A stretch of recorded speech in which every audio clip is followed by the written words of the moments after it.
guys, I'm Brian for Pintech. Today we're going to take a look at the new module that we have to offer. It's called the DB10. It's a budget priced module, but it's certainly a step up from our EZ2. This unit actually has dual zone inputs that will allow you to assign different sounds to your rims of your toms. It has two different crash inputs that are both dual zone chokeable.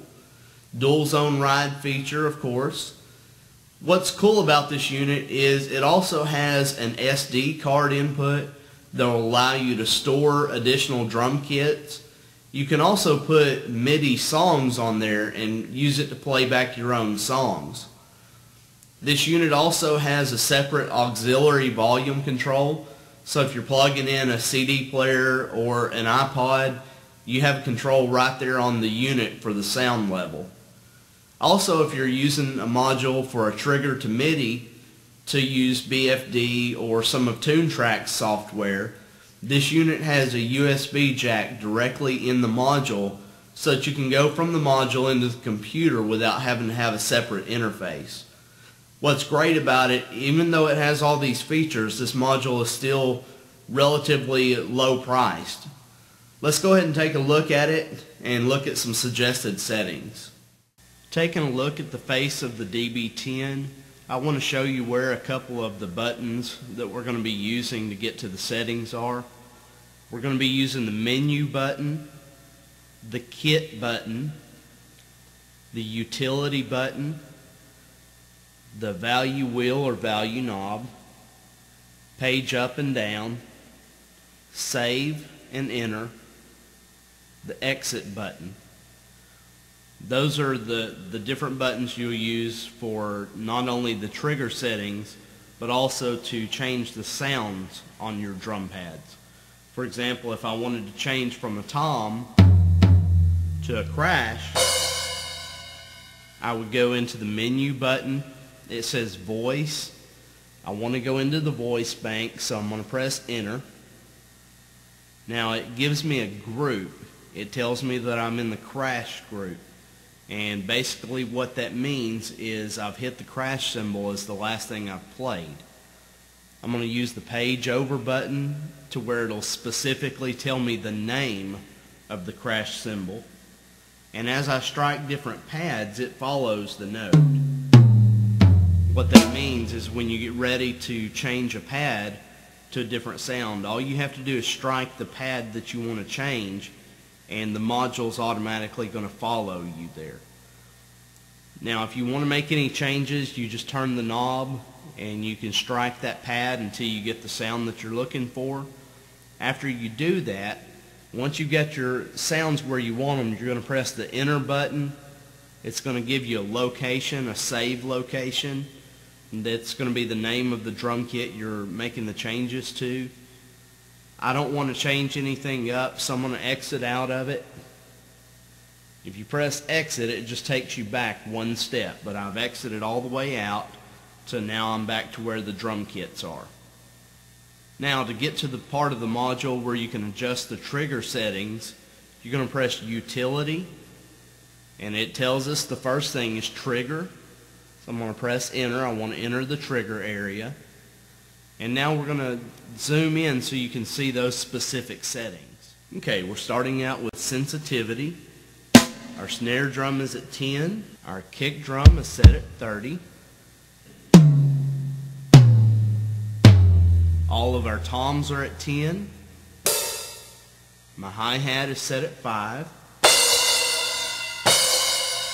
Crashes are both at 5. My ride is at 5. Let's check the bell. Notice the bell's at 9. That's the rim of my tom. It's set at 9. I've got one of my toms at 10 and the other one's at 9. The cowbell was the one I had a little louder. Now let's check out the snare rim. Notice it's set a little bit louder to the 10 setting. Now all I'm doing is pressing the page plus button. That's going to take us to our threshold for our snare drum. Threshold of 5. Our kick drum is set at 60. I've got the threshold of the tom set up a little higher. That's tom 1, it's at 20. 10 on tom 2, 10 on tom 3. I was having a little crosstalk issue with tom 1 between one of the crashes and the hi-hat, since they're all mounted on the rack. So I increased the threshold a little bit. It didn't cut out any of my playing, and it solved my problem. Now we'll take a look at the hi-hat. It's at 15. My crashes are both relatively high, again to avoid a crosstalk issue. 15 for my ride. Let's take a look at the bell. Bell set a little bit higher. Now I've got my threshold on my toms at 65. And then for my snare drum, it's turned down a little bit to 50. Okay, again, we're going to page over. This is our velocity curve. Now notice this says normal. That's where we want all of our drums and all of our cymbals to be set at. Okay, we're going to page over again. And this is re-trigger cancel. I didn't do anything specific to the re-trigger. These should be pretty close to factory settings. I believe I turned a few of them up just a hair to take care of some crosstalk problems. Snare drum is actually at 0. Our kick drum is set at 10. Notice all my toms are at 0. Ride cymbals at 5. 20 on the crash. And then 5 on my hi-hat. Okay, crosstalk, again another setting that'll help you to get rid of some unwanted triggering. My snare drum is at 16. Crosstalk for the kick drum is 0. 16 on my toms. 20 on my ride. 20 on my crash. And 16 on my hi-hat. Okay, scan time should all be set at 5 milliseconds. That's what they came from at the factory. Rejection time, something else that I did not mess with. The rejection times are all pre-factory set. 0.05 milliseconds. The next setting is our mask time. And on all of my toms, my snare, my ride, and my hi-hat, anything that I might do a faster pattern on, I like to turn the mask time down as low as I can get without problems.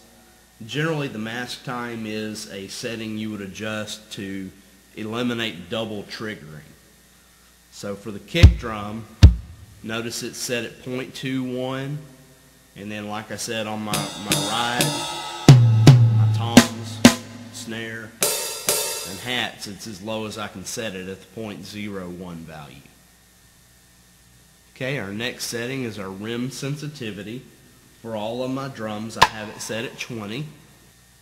Now, once you made all of these changes to save, all you're going to do is press your kit button, and it's actually going to save those trigger types for you.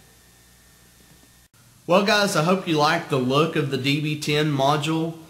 Pintech really wanted to bring something available to our customers that gave you some high-end features but still maintained a conservative price. If you have any questions about the module, please join us online at the Pintech forum. You can access it through our website, pintechworld.com, or you can send us an email. We'll be glad to help you out. I'll be looking forward to your questions or comments. Until then, take care and keep drumming.